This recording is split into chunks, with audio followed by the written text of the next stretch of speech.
Ricko DeWilde is not just a reality TV star, he is a hunter, survivalist, activist, and father who continues to inspire audiences on National Geographic's Life Below Zero. Since joining the series in 2018, Ricko has shared his deep connection to nature and his Koyukon Athabaskan heritage, giving viewers a rare look into a way of life that few experience firsthand. But behind his rugged survival skills and quiet wisdom, Ricko has faced personal struggles, including family tragedy and past battles with addiction. Let's take a deeper look at his life, family, and journey. Where did Ricko DeWilde grow up? Ricko DeWilde was born on July 4, 1976, in Huslea, Alaska. He's the third youngest of 14 children, raised by Lloyd and Amelia DeWilde in a completely off-grid lifestyle.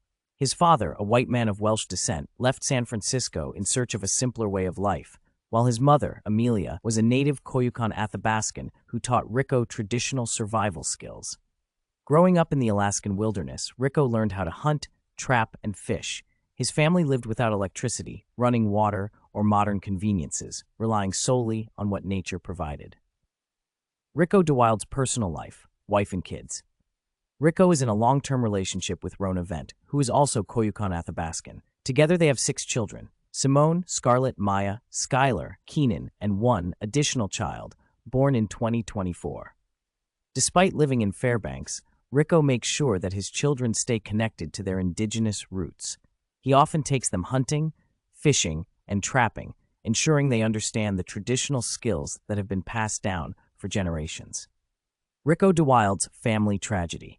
One of the most devastating moments in Ricko's life came in 2016, when his sister Reba DeWilde was tragically killed by her own son, Eli Simpson. Reba, a talented artist, was well known for her beadwork and fur crafts, but she had struggled with mental health issues. Eli, who had moved in with her to help during the fall hunting season, claimed that his mother was paranoid and acting erratically before the tragic incident. Ricko and his family were heartbroken, but chose to honor Reba's memory by continuing to share their traditions and culture. Ricko DeWilde's career and life below zero. In 2018, Ricko was invited to join the 11th season of Life Below Zero.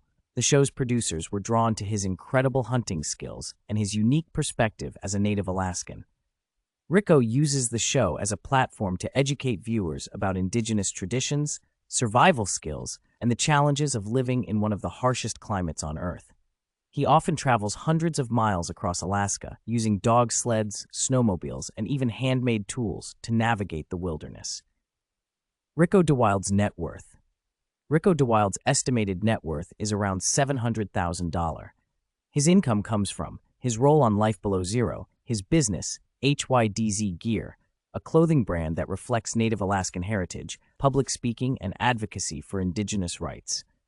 Despite his growing success, Ricko remains humble and dedicated to his way of life, never straying too far from his roots. Overcoming addiction and advocating for change. Ricko has been open about his past struggles with addiction. As a young man, he became hooked on oxycodone and even got involved in drug trafficking, which led to a 2-year prison sentence. After his release, he turned his life around, choosing to reconnect with his culture, traditions, and family. He has now been clean for over 20 years, using his story to inspire others struggling with addiction. What's next for Ricko DeWilde?